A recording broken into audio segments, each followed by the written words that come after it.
Welcome in the class. Physics के super session में आप सभी का स्वागत है। लास्ट डे हम पढ़ रहे थे धारा विद्युत धारा के न्यूमेरिकल्स के बारे में, जिसमें से वो आंकिक प्रश्न जो आपके एग्जाम में बार बार पूछे गए हैं या जो कॉन्सेप्ट एग्जाम में रिपीट होने की संभावना है, हम केवल इस समय पर वही कॉन्सेप्ट पढ़ रहे हैं। तो आपने अगर कोई भी क्लास मिस की है, आप जैसे यूट्यूब में सर्च करेंगे फिजिक्स बाई राज, तो आपको प्लेलिस्ट मिल जाएगी। ये आज हमारी 20वें नंबर की क्लास। इससे पहले हम आप लोगों के सामने 19 क्लासेस ऑलरेडी कंप्लीट कर चुके हैं। अगर आपने कोई भी क्लास मिस की है, आप जैसे डालेंगे फिजिक्स बाई राज तो आपको प्लेलिस्ट मिल जाएगी। या प्रकाश का परावर्तन या प्रकाश का अपवर्तन या फिर लेंस या फिर मानव नेत्र, जो टॉपिक में आपको जिस टॉपिक में समस्या हो, लाइट के हमने जितने टॉपिक थे हमारे सेशन में 4, तो हमने वो सभी कंप्लीट कर दिए हैं। अगर आपको किसी भी सेशन में कोई संभावना है तो आप वो डालना जिस प्रकाश का परावर्तन है, प्रकाश का परावर्तन बाई राज, तो आपको तुरंत प्लेलिस्ट मिल जाएगी। वहाँ से अपना धीरे धीरे कॉन्सेप्ट वहीं से कंप्लीट कर लें। अब आज की क्लास में हमारा ये डे नंबर 6 क्लास है विद्युत धारा की, जिसमें से हम पढ़ेंगे लास्ट डे क्लास में हमने पढ़ा था न्यूमेरिकल्स, जिसमें से जो न्यूमेरिकल्स हमने लास्ट डे क्लास में बेसिक लेवल से न्यूमेरिकल्स पढ़े थे, लेकिन आज की क्लास में कुछ हमारे एडवांस लेवल के न्यूमेरिकल्स आएंगे। तो चलिए आज की क्लास को भी यहीं से कंटिन्यू करना चाहेंगे। समान लंबाई के हमारा फर्स्ट न्यूमेरिकल है। आपके लिए ये कॉन्सेप्ट जो हम यहाँ पर कॉन्सेप्ट इस सवाल में बताएंगे, आपके लिए ये कॉन्सेप्ट बहुत ही ज़्यादा महत्वपूर्ण लगेगी। अधिकतर एग्जाम में इसी तरीके के सवाल पूछे जाते हैं। समान लंबाई के एक ही पदार्थ के दो तारों की त्रिज्याओं का अनुपात, तो लंबाई समान है, यानी L बराबर L1 बराबर L2 बराबर L, लंबाई समान है, ठीक है। और इसके बाद त्रिज्याओं का अनुपात, तो R1/R2 बराबर क्या है 2/3। अब इसके बाद क्या है, त्रिज्याओं का अनुपात 2/3 है। अब इसके बाद यदि पहले तारा का प्रतिरोध, तो हमको क्या दिया गया, पहले तारा का प्रतिरोध यानी कि R1 बराबर 4.5 ओम, तो दूसरे तार का प्रतिरोध ज्ञात करो। तो दूसरे तार का प्रतिरोध हमको ज्ञात करना है R2। हमने कल आपके सामने एक कॉन्सेप्ट डिस्कस किया था लास्ट डे क्लास में विशिष्ट प्रतिरोध के बारे में, कि R बराबर के L/A। क्या हमने कहा था, किसी तार का प्रतिरोध उसकी लंबाई के समानुपाती तथा अनुप्रस्थ काट के क्षेत्रफल के व्युत्क्रमानुपाती होता है। तो यहाँ से क्या हमारा एक क्या यहाँ पर देखो, लंबाई तो समान है, तो लंबाई को हम हटा देंगे सीधे, तो R direct proportional to 1/A। ये हमारा क्या है, क्षेत्रफल, क्रॉस सेक्शनल एरिया जिसको कहा जाता है अनुप्रस्थ काट का क्षेत्रफल। ये हमारा है क्रॉस सेक्शनल एरिया जिसको कहा जाता है अनुप्रस्थ काट का क्षेत्रफल। अब इसमें हमको क्या निकालना है, इसमें हम ये दी गई है त्रिज्या, तो चूंकि हम जानते हैं ये होता है हमारा गोल वृत्ताकार होता है, तो हम जानते हैं वृत्त का क्षेत्रफल क्या होता है πr²। तो यहाँ से हम क्या लिख देंगे, या फिर R direct proportional to 1/πr²। अब यहाँ से देखो ये व्युत्क्रमानुपाती है, तो यहाँ से क्या इसका निष्कर्ष निकलेगा। अब इसके बाद R1 और R2 के देखो, R1/R2 बराबर, अब देखो यहाँ पर अगर R1 नीचे होगा, R1 ये देखो R1 के निकाल लें तो R1 कहाँ पर हो जाएगा, नीचे, और R2 ऊपर। तो यहाँ पर क्या होगा, πr2² का स्क्वायर। यहाँ से पाई से पाई कैंसिल हो जाएगा, और इसके बाद R1/R2 बराबर R2/R1 का होल स्क्वायर। अब यहाँ से R1 का मान कितना दिया गया है, R1 का मान दिया गया है 4.5, तो यहाँ से हम R1 का मान रख देंगे 4.5/R2 बराबर R1/R2। यहाँ पर देखो R1/R2 दिया गया है, हमको क्या निकालना है R2/R1, तो हम इसको उल्टा कर देंगे, तो 3/2 का होल स्क्वायर। अब हमको ये जो हमारे सामने इक्वेशन है, केवल इसी इक्वेशन को आपको सॉल्व करना है। तो यहाँ से क्या होगा, ये इधर देखो इसका हो जाएगा 9, तो यहाँ पर इसे गुणा करेंगे, R2 बराबर 4.5 इंटू, अब ये इसमें जाएगा गुणा में, तो कितना हो जाएगा 4 और इसका 3 का 9। यहाँ से हमने इसको काटा तो ये कितनी बार जाएगा, ये यहाँ से तो हम लोग हमने इसको यहाँ से उड़ा काट दिया, ठीक है। 45 दूनी 90, 2 बार जाएगा, और 2 दूनी 4, तो R2 का मान कितना हो जाएगा, तो R2 बराबर, यहाँ से हम लिखेंगे R2 बराबर 2 ओम। जो R2 हमारा प्रतिरोध होगा उसका कितना मान होगा, 2 ओम। ये हमारा इसका आ गया आंसर, जो हमसे पूछा गया था सवाल में कि R2 का मान बताओ। देखो हमने केवल यहाँ पर फार्मूला यूज किया है R बराबर के, जो हमारा विशिष्ट प्रतिरोध होता है R बराबर के L/A का ये विशिष्ट प्रतिरोध हमने लास्ट डे क्लास में बताया था कि विशिष्ट प्रतिरोध क्या होता है, किसी तार की लंबाई के समानुपाती तथा अनुप्रस्थ काट के क्षेत्रफल के व्युत्क्रमानुपाती। हमने केवल एक कॉन्सेप्ट यहाँ पर यूज किया है। यहाँ पर आर डायरेक्ट प्रोपोर्शनल टू होगा एल अपान ए, सॉरी ए, हाँ एल अपान ए। यहाँ से एल का मान तो समान है, दोनों तारों के लिए, लेकिन ए का मान, जो ए का मान है, ए क्या होगा देखो, क्योंकि तार होता है वृत्त के समान होता है, वृत्त यानी गोल होता है, तो उसका क्षेत्रफल क्या होता है पाई आर स्क्वायर। यहाँ पर हमको क्या दिया गया है, इसका क्षेत्रफल सीधे नहीं दिया गया है, हमको इसकी दी गई है त्रिज्या। तो त्रिज्या में अनुपात क्या होगा, R1 अपान R2 बराबर है 2/3 यानी 2/3 है। अब इसमें से क्या करना है, केवल आपको संबंध निकालना है कि इसका कौन सा संबंध होगा, देखो व्युत्क्रमण का संबंध होगा, व्युत्क्रम यानी उल्टा का। R2 यहाँ पर ऊपर आ जाएगा और R1 नीचे चला जाएगा, तो यहाँ पर R2 अपान R1 यानी जो R1 की त्रिज्या होगी तो R2 होगी और R2 की त्रिज्या R1 होगी, क्योंकि संबंध क्या है व्युत्क्रम अनुपात का है। तो अब इसके बाद नेक्स्ट, आई होप ये क्वेश्चन ये समझ लेना, इसी टाइप का कॉन्सेप्ट, इसी टाइप का क्वेश्चन 100% आपसे एग्जाम में पूछा जाएगा। तो आपके लिए सवाल इंपॉर्टेंट नहीं है, आपके लिए जो हमने यहाँ पर जो कॉन्सेप्ट बताया है, आपके लिए ये चीज़ यहाँ से कॉन्सेप्ट इंपॉर्टेंट है कि हमने इसका संबंध कैसे स्थापित किया है। ठीक है, तो ये चीज़ आपको आनी चाहिए कि हम कैसे वहाँ पर R1 और R2 में संबंध कैसे निकालेंगे। कभी आपको इसमें R1 देगा, कभी R2 देगा, कभी इसमें लंबाई में अनुपात देता है कि लंबाई L1 और L2 इतना है तो R2 इतना है, तो इसका R1 का प्रतिरोध बताओ। तो ये चीज़ें हैं, किसी भी तरीके से एन के एन प्रकार ये सवाल यहाँ से पूछा जा सकता है। तो आपको सभी रूप में तैयार होना चाहिए। हमने यहाँ पर देखो हमारा संबंध क्या है, व्युत्क्रम अनुपात का है, तो R2 हमारा ऊपर जाएगा और R1 नीचे आ जाएगा। अगर यहीं पर इसका संबंध समानुपाती का होता तो R1 L1 के सामने होता, R1 और L1 और R2 L2, क्योंकि ये समानुपाती है।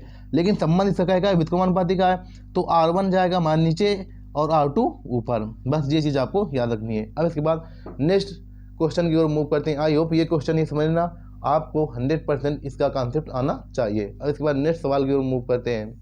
नेक्स्ट क्वेश्चन देखो, 20, 24 व 30 ओम के प्रतिरोध, फर्स्ट क्वेश्चन क्या है, श्रेणी क्रम में जुड़े हैं, सेकेंड क्या है, समांतर क्रम में जुड़े हैं, तो प्रत्येक दशा में कुल प्रतिरोध या फिर तुल्य प्रतिरोध ज्ञात करो। हमको इसमें क्या निकालना है, फर्स्ट क्वेश्चन क्या है कि हमारा प्रतिरोध, जब ये 3 प्रतिरोध दिए गए हैं आपके क्वेश्चन में, ये जब जुड़े होंगे किस क्रम में, श्रेणी क्रम में।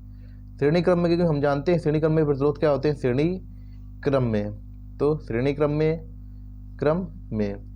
में क्या होता है, R बराबर R1 plus R2 plus R3, तो हमको केवल बस तीनों को ऐड कर देना है। तो R बराबर R1 मान कितना दिया गया है 20, R2 मान कितना दिया गया है 24 और R3 मान कितना दिया गया है 30।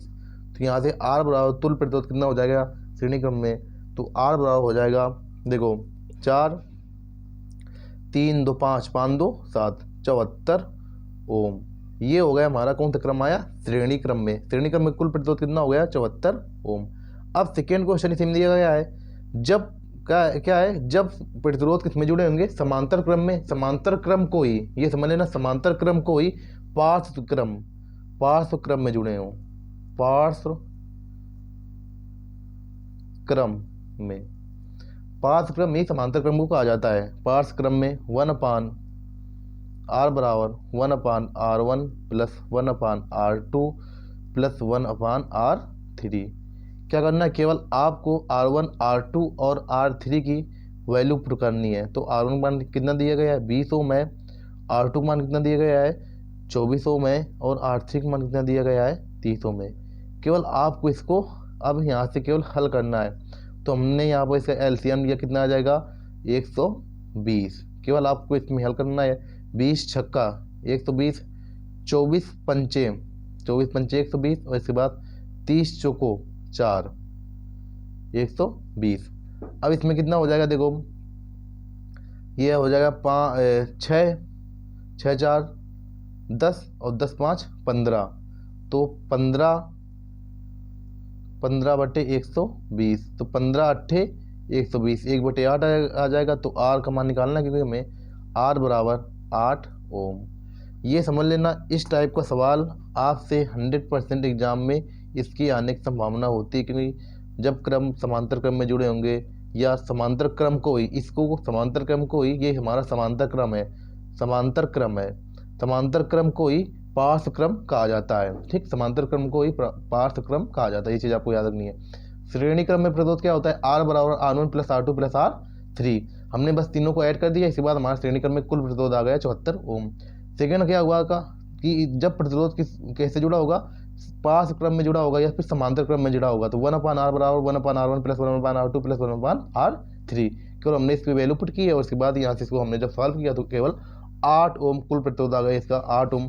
श्रेणी क्रम में आ गया 74 ओम और समांतर क्रम में आ गया 8 ओम। इससे हमको क्या सीख मिलती है कि श्रेणी क्रम में प्रतिरोध का मान ज़्यादा आता है। श्रेणी क्रम में हमने यहाँ पर इससे इस सवाल से हमको ये सीख मिली कि श्रेणी क्रम में देखो प्रतिरोध तो दोनों समान है, यहाँ पर R1 R2 R3 के मान बराबर है, यहाँ पर भी R1 R2 R3 के मान बराबर है।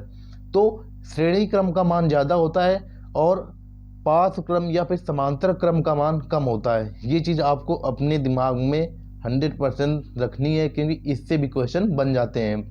श्रेणी क्रम में प्रतिरोध का मान, श्रेणी क्रम में कुल प्रतिरोध का मान ज़्यादा होता है और समांतर क्रम में कुल प्रतिरोध का मान कम होता है। समांतर क्रम में कुल, ये आपके सामने एग्जाम्पल बिल्कुल आपके सामने है। श्रेणी क्रम में कुल प्रतिरोध का मान देखो 74 आया, जहाँ समांतर क्रम में कुल प्रतिरोध का मान आया 8। लेकिन तीनों की वैल्यूएशन बराबर है, हमने R1 R2 और R3 का मान सेम लिया है, लेकिन श्रेणी क्रम में मान दूसरा आया है और समांतर क्रम में मान कम आया है। तो श्रेणी क्रम का मान हमेशा ज़्यादा होता है समांतर क्रम की तुलना में। ये चीज़ आपको अपने दिमाग में रखनी है, क्योंकि क्वेश्चन में कभी भी ये सवाल आपसे पूछा जा सकता है। अब इसके बाद नेक्स्ट क्वेश्चन की ओर मूव करते हैं। किसी परिपथ का प्रतिरोध R है, कोई परिपथ है, किसी परिपथ का प्रतिरोध R है, इसी परिपथ में एक अन्य प्रतिरोधक कितने मान का और किस प्रकार जोड़ा जाए? एक प्रतिरोधक यानी कि एक और अन्य प्रतिरोध कितने मान का और किस प्रकार जोड़ा जाए कि तुल्य प्रतिरोध पहले का 1/3 हो जाए। यानी किसी परिपथ का है, उसका प्रतिरोध R है, तो इसमें क्या कहा गया कि आपसे तुल्य प्रतिरोध पहले का 1/3 ले जाए। हमने आपको लास्ट एक कॉन्सेप्ट में बताया था अभी कि जब परिपथ में प्रतिरोध समांतर क्रम में जुड़ा होता है तो उसका मान पहले के मान से तुल्य प्रतिरोध से कम होता है। श्रेणी क्रम में मान ज़्यादा आता है, लेकिन ये समझ लेना तुल्य प्रतिरोध का 1/3 हो रहा है, यानी कि यहाँ पर R का मान जो कुल प्रतिरोध है वो कम हो रहा है। तो इस वजह से ये कौन सा क्रम है? तो माना इसमें माना A प्रतिरोध जोड़ा जाए, माना A प्रतिरोध कौन से क्रम में जोड़ा जाएगा? A प्रतिरोध समांतर क्रम में जोड़ा जाएगा, समांतर क्रम में एक मान लो कोई A प्रतिरोध है जो समांतर क्रम में जोड़ा जाए। हमने यहाँ पर इसको समांतर क्रम में क्यों जोड़ा है आपके सामने हमने रीजन रख दिया था लास्ट क्वेश्चन में कि जब तुल्य प्रतिरोध का मान कम हो जाएगा, तो यहाँ पर देखो तुल्य प्रतिरोध का मान पहले अगर 1 रहा होगा तो उसका मान कितना हो गया? 1/3, यानी तुल्य प्रतिरोध का मान कम हो गया। तो ये हमारा कौन सा क्रम हो गया? समांतर क्रम या फिर पार्श्व क्रम हो गया। तो समांतर क्रम में माना कोई A प्रतिरोध जोड़ा जाए, तो यहाँ पर तुल्य प्रतिरोध कितना हो गया? 1/, पहले प्रतिरोध कितना था? R, तो कितना हो गया? R/3। तुल्य प्रतिरोध का 1/3 हो गया बराबर 1/R। R एक प्रतिरोध था, इसके बाद 1/, एक प्रतिरोध हमने क्या जोड़ा? मान लो कि A हमने प्रतिरोध जोड़ा था कौन से क्रम में? समांतर क्रम में। तो ये कॉन्सेप्ट हो गया आपके सामने कि हमने यहाँ पर आपसे बताया कि ये इसका मान केवल आपको निकालना है। एक मान हमने यहाँ पर एक अज्ञात प्रतिरोध मान लिया है, इसी को हमने समांतर क्रम में जोड़ दिया गया है। पहले का प्रतिरोध तुल्य प्रतिरोध कितना हो गया? 1/3, यानी पहले का प्रतिरोध अगर 1 रहा होगा तो इसका मान 1/3 हो गया। यानी ये समझ लेना अगर पहले का प्रतिरोध R है तो R/3, कुल प्रतिरोध R/3। देखो पहले का प्रतिरोध कितना है? R है, तो R का कितना हो गया? पहले का 1/3, यानी कि R/3, तो तुल्य प्रतिरोध R/3 हो गया। और इसके बाद एक प्रतिरोध कितना दिया गया था? R, और दूसरा प्रतिरोध इसी में अन्य प्रतिरोध जोड़ा गया है, तो मैंने उसको मान लिया हमने कि अन्य प्रतिरोध मान लो A ओम का कोई अन्य प्रतिरोध जोड़ा गया है, हमको इसको निकालना है। अब केवल आपको इसमें कैलकुलेशन करनी है। ये 3 ऊपर जाएगा तो 3/R, यहाँ पर -1/R बराबर 1/A। मान लो A हमारा अज्ञात प्रतिरोध है, ज्ञात करना है। अब इसके बाद आपको केवल इसको हल करना है, तो हम क्या निकालेंगे? यहाँ पर कितना आ जाएगा? तो 2/, देखो यहाँ पर जब आर एलसीएम ले लिया हमने, आर मान लो आर एलसीएम ले लिया, और इसको जब हल करेंगे 3 में एक गया कितना बचा, ये हमारा आर हो गया आर, और 3 में जब एक गया कितना बचा 2, 1/a। अब ए बराबर निकालना है तो ए बराबर कितना हो जाएगा, ए बराबर हो जाएगा r/2, r/2। ए का मान कितना हो गया r/2, ये हमारा इसका आंसर हो गया। ए का मान कितना आ गया r/2। अगर आपको हमारे ऊपर विश्वास नहीं है तो आप यहाँ से ए का मान r/ पुट करके, और ये 3/r जो आ रहा है आंसर यही आएगा। देखो हम ये भी आपको यहाँ पर सिद्ध करके बता रहे हैं। तो हमको क्या करना है, ए की जगह क्या लिखना है r/2, केवल हमको ए की जगह लिखना है। यहाँ पर देखो हम देख रहे हैं ए की जगह क्या लिखेंगे हम r/2, तो यहाँ पर कितना हो जाएगा 3/2 है, 3/2, 3/r बराबर यहाँ पर 1/r है तो 1/r लिख दो, ठीक। और इसके बाद एक जगह कितना लिखना है, हमको केवल ए की जगह पर लिखना है कितना r/2, तो प्लस एक जगह कितना लिखेंगे r/2, तो यहाँ पर जब 2 ऊपर जाएगा तो कितना हो जाएगा, ए की जगह कितना हो जाएगा 1/a, 1/a का मान कितना आ जाएगा 2/r, 2/r। तो हम यहाँ पर जब ऐड करेंगे इसको तो बराबर 3/r बराबर 2 1 3/r, यानी कि हमारा आंसर जो हमने उत्तर निकाला a/2 बिल्कुल 100% एक्यूरेसी के साथ बिल्कुल सही है, ये समझ लेना। तो आपको क्या करना है, ये कॉन्सेप्ट जो हमने आपको बताया है केवल आपको अपने दिमाग में इसका कॉन्सेप्ट रखना है।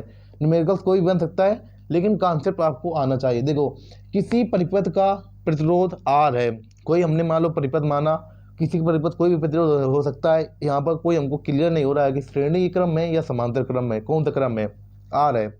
एक अन्य प्रतिरोधक कितने मान का और किस क्रम में जोड़ा जाए, तो हमने माना ए प्रतिरोध समांतर क्रम में जोड़ा जाए। समांतर क्रम में ये क्यों जोड़ा हमने, क्योंकि तुल्य प्रतिरोध पहले का 1/3 हो गया। अगर पहले का प्रतिरोध था R और तुल्य प्रतिरोध हो गया r/3, इस वजह से हमने यहाँ पे इसको कौन से क्रम में जोड़ा है, समांतर क्रम में। अगर यहीं पर अगर R तुल्य प्रतिरोध का मान बढ़ जाता, जैसे यहाँ पर R था, अगर यहाँ पर हो जाता 2R यानी पहले का दुगुना का हो जाता, तो हम इसको लिखते कौन से क्रम में, श्रेणी क्रम में। ये चीज़ हम इतनी डिटेल से बता रहे हैं, आपको 100% यहाँ से समझ लेना है। ये जो आज की क्लास है, आज की क्लास से आपको बिल्कुल ऐसे क्वेश्चन मिलेंगे कि आपको कहीं ना कहीं ये 100% इनके कॉन्सेप्ट आपको देखने को मिलेंगे।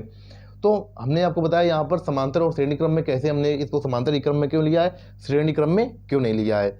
ये चीज़ आपको समझ में आई या नहीं आई, 100% हमने इतने एफर्ट के साथ आपको बताया, समझा के हमने इसको उत्तर की जांच भी यहाँ पर कर दी है कि हाँ इसको हमने ऐसे निकाला है। तो ये चीज़ आपको 100% समझ में आई होगी। अब इसके बाद नेक्स्ट क्वेश्चन की ओर मूव करते हैं। दो वैद्युत प्रतिरोधों को श्रेणी क्रम में जोड़ने पर तुल्य प्रतिरोध 25 ओम आता है। दो कोई प्रतिरोध है, अज्ञात प्रतिरोध है, उनको जब हम श्रेणी क्रम में जोड़ते हैं तो तुल्य प्रतिरोध 25 ओम आता है, और उनको ये समांतर क्रम में जोड़ने पर तुल्य प्रतिरोध 4 ओम आता है। तो प्रश्नानुसार हमसे जो कहा गया है हम केवल वही काम करेंगे। तो हमको क्या ज्ञात करना है, अज्ञात प्रतिरोध निकालना है। अज्ञात प्रतिरोध ज्ञात कीजिए। तो प्रश्नानुसार यहाँ से आपको दोनों क्रम को कौन से, दोनों प्रतिरोधों को पहले इसमें जोड़ा गया है श्रेणी क्रम में। तो हमसे जो कहा गया है सवाल में हम केवल वही करेंगे। तो हमसे कहा गया कि R1 + R2 बराबर 25 ओम है, ठीक। अब इसके बाद ये हमारा मान लो इक्वेशन नंबर फर्स्ट हो गई, ठीक। अब इसके बाद सेकेंड नंबर क्या है, उनको समांतर क्रम में जोड़ने पर, समांतर क्रम में हमने जोड़ दिया 1/R1 + 1/R2 बराबर कितना हो गया 4 ओम, तो 1/4 ओम। ये हमारा हो गया कौन सा क्रम, समांतर क्रम में। अब या तो इसको ऐसे लिख सकते हैं, या फिर हमने इसको एलसीएम लेकर, या फिर एलसीएम हमने इसका ले लिया R1 और R2, और ऊपर क्या हो गया हमारा, ऊपर हो गया R1 प्लस का R2 बराबर 1/4। हमने केवल एलसीएम लिया है और कुछ नहीं किया है, ठीक। अब इसके बाद यहाँ पर हमको देखो R1 और R2 का मान कितना दिया गया है, R1 R2 कितना है 25। तो समीकरण फर्स्ट से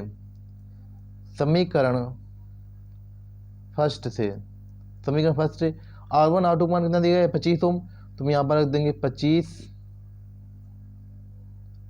R1 + R2 बराबर 1/4। अब यहाँ से R1 और R2 कितना आ जाएगा, देखो 25 चौको 100, और R1 R2 कितना आ जाएगा, R1 × R2 बराबर 25 चौको 100 ओम। ये हो गया हमारा R1 R2 का मान आ गया 100। ये हमारा हो गया इक्वेशन नंबर सेकेंड मान लो।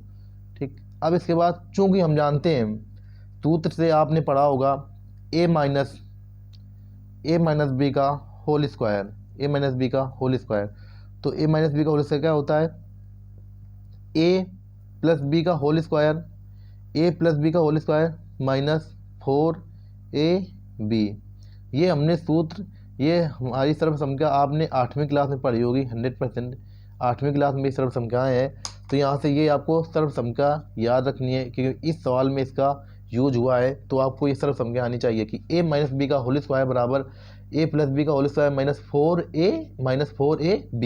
यानी इसको हम चेंज करेंगे, अब आर वन माइनस R2 का होल स्क्वायर बराबर R1 प्लस R2 का whole square minus 4R1 R2। केवल हमको यहाँ पर इसकी केवल सभी के वैल्यू पुट करनी है। तो यहाँ पर R1 माइनस R2 का मान आपको निकालना है। तो R1 माइनस R2 का होल स्क्वायर बराबर R1 प्लस R2 कितना दिया गया है, R1 प्लस R2 25। तो 25 का स्क्वायर हमने कर दिया यहाँ पर, 25 का स्क्वायर माइनस 4। R1 और R2 का मान कितना दिया गया है, R1 और R2 का मान आया है कितना 100 ओम। तो यहाँ पर लिख दिया हमने 100। केवल आपको बस इसको हल करना है।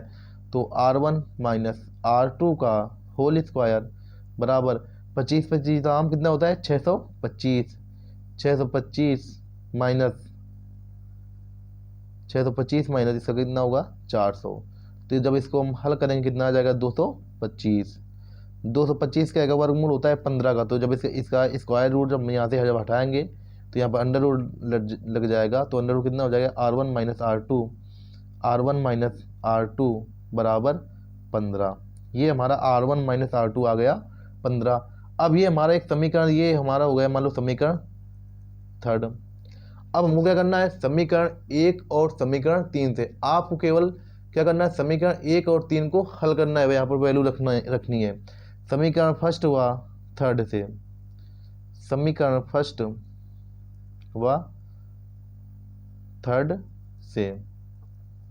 तो यहाँ पर क्या दिया गया है, R1 प्लस का R2 कितना दिया गया है 25, और हमने कितना निकाला है R1 माइनस का R2 कितना है 15।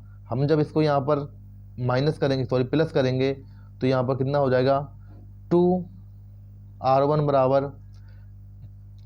5 5 10, 2 1 3 1 4। तो R1 कितना आ जाएगा, R1 बराबर यहाँ से हमारा R1 की वैल्यू कितनी आ जाएगी, तो यहाँ से R1 का मान आ जाएगा R1 बराबर, जब देखो इसको हम यहाँ पर जब भाग देंगे तो यहाँ से हमारा R1 बराबर कितना आ जाएगा 20 ओम।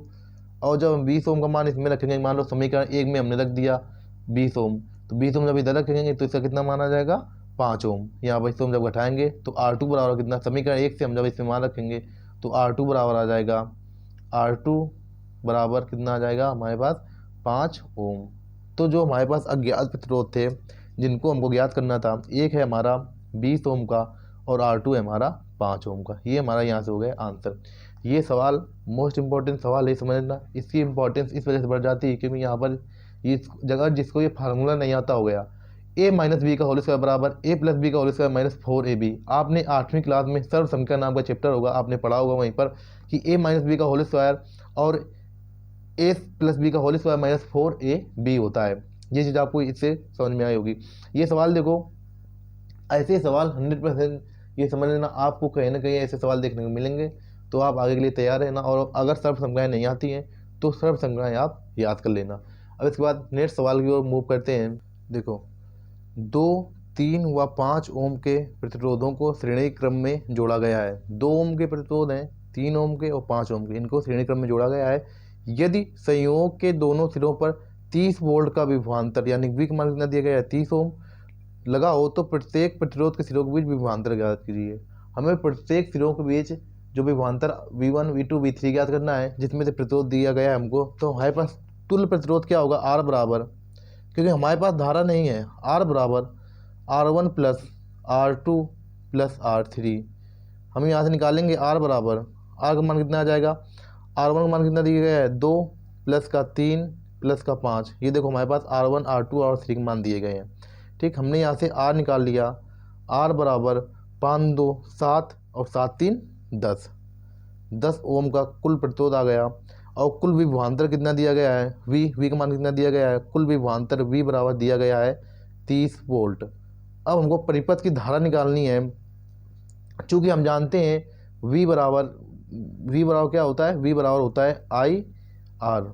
अब यहाँ से हमको निकालनी है धारा आई, तो हम आई का मान निकालेंगे। आई बराबर क्या होगा, आई बराबर वी अपान आर। वी का मान कितना दिया गया है 30 और आर का मान कितना दिया गया है 10। तो यहाँ से आई बराबर आ गई 3 एम्पियर की धारा।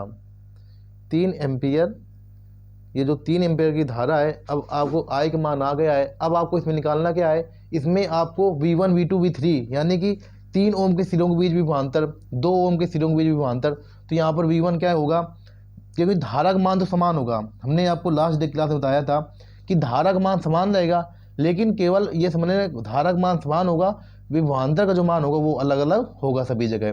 तो हमको क्या निकालना है, V1 का मान, क्योंकि वी का मान दिया गया है, वी के मान से हमने निकाल लिया धारा आई। अब V1 क्या होगा, तो V1 बराबर आई आर वन। देखो आई आर वन, वी बराबर आई आर होता है, तो V1 बराबर आई आर वन। अब यहाँ पर हमको निकालना है क्या, अब हमको केवल इसकी वैल्यू पुट करनी है। तो V1 का मान कितना दिया गया है, तो V1 हमको निकालना है।